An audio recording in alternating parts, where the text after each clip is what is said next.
কেন দেবো, প্রোডাক্টে কি আছে, সেগুলো প্রথম দরকার। আমাদের সমস্যা কি, সবথেকে প্রথম দরকার আমাদের problem. What is the problem?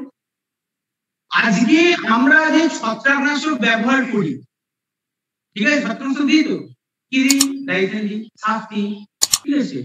তো এত কিছু কতবার দিতে হয় ছত্রাকনাশক? 2-3 বার দিই। যে ধান গাছ পচে যাচ্ছে, ছত্রাকনাশক দিচ্ছি, গাছে গোড়া পচা হচ্ছে, ধসা হচ্ছে, আলু আসবে ধসা হবে, গম আসবে গমে ব্লাস্ট ডিজিজ আসবে, রাইসো ব্লাস্ট ডিজিজ আসবে।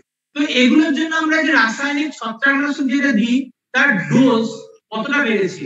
যিনি সবথেকে পুরনো আছে তিনি আমাকে বলবেন আজ থেকে 20 বছর আগে আমি কি ডোজে ছত্রাকনাশক দিতাম। কিছু দিতাম 20 বছর আগে? তাহলে কবে থেকে দিতে শুরু করেছি? কবে থেকে দিতে শুরু করেছি? বলুন বলুন, কোন ভয় নেই, লজ্জা নেই। আপনারা আমার থেকে অনেক অনেক বয়স, হ্যাঁ 10-15 বছর, ঠিক আছে। তাহলে 15 বছর আগে যখন প্রথম সাফ বা ডাইথেন যে কোনো জিনিস দিয়ে শুরু করেছিলেন তখন কি ডোজে দিতে শুরু করেছিলেন প্রথম বছর? তখন দেওয়া লাগে না, 15 বছর আগে যখন দিয়েছিলেন না, যখন প্রথম ছত্রাকনাশক দিতে শুরু করলেন তখন কি ডোজ দিলেন? কত কত কত 15 বছর আগে কত বলুন বলুন?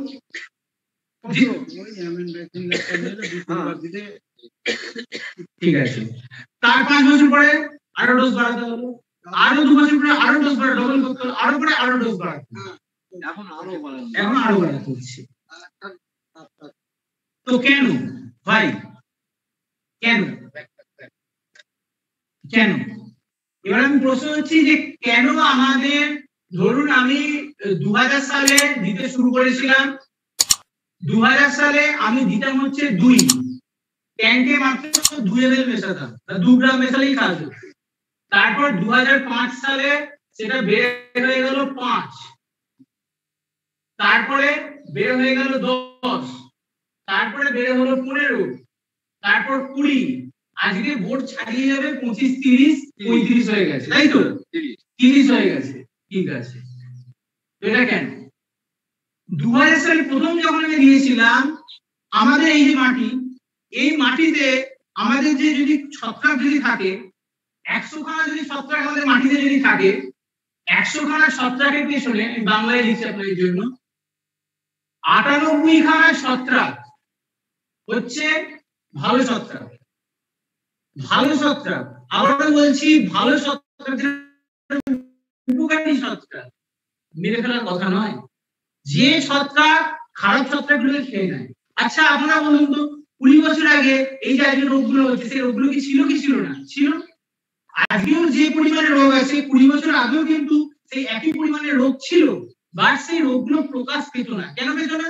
তার কারণ আমার এই 100 খানার মধ্যে 98 খানা ভালো ছত্রাক ছিল আর 2 খানা খারাপ ছত্রাক ছিল। এবারে যেই কি হতো, একটা পরিবেশে খাদ্য খাদ্যের সম্পর্ক আছে, এই ভালো ছত্রাকগুলো খারাপ ছত্রাককে খেয়ে নেয়, এই মেরে ফেলে। তার জন্য আমরা জানতেও পারতাম না আমাদের খারাপ ছত্রাক কোথায়।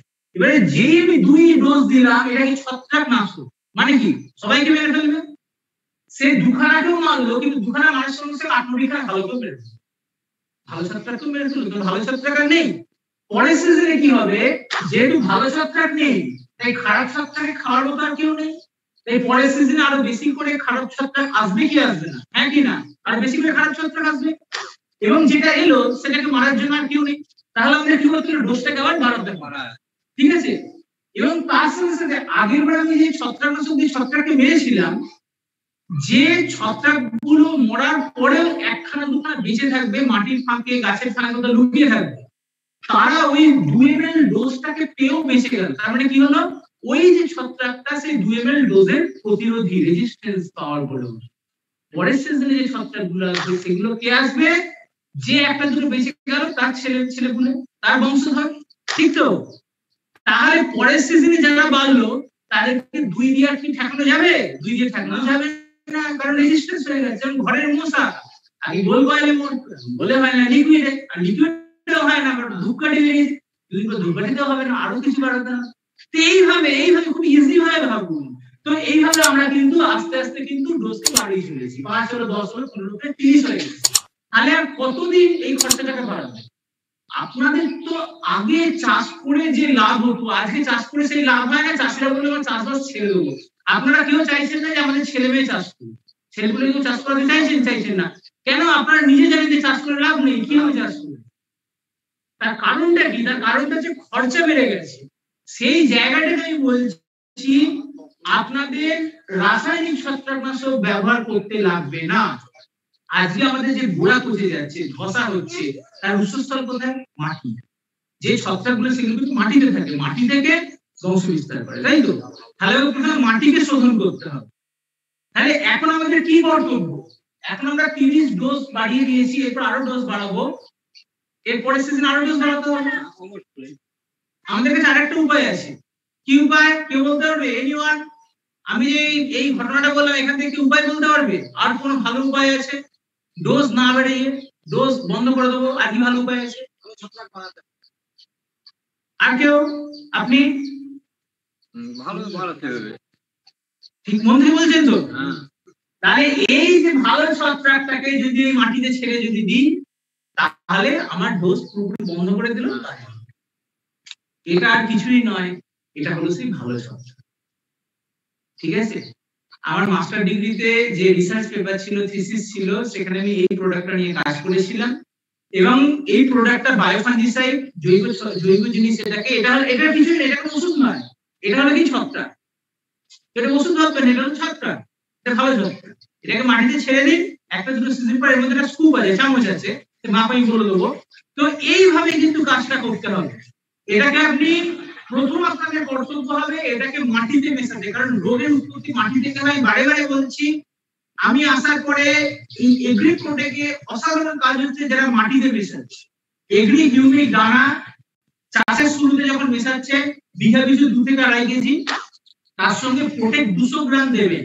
খুব কম করে বলছি, 200 থেকে 700 গ্রাম পর্যন্ত দেওয়া যায়, 700 গ্রাম পর্যন্ত। বাট প্রথমে 700 গ্রাম একটা খরচা হয়ে যেতে পারে, আমি বলছি মাত্র 200 গ্রাম দিন, 200 থেকে 300 গ্রাম দিন, তার সঙ্গে হিউমিক দানা 2 কেজি দিন, এই মিশিয়ে মাটিতে ছড়িয়ে দিন।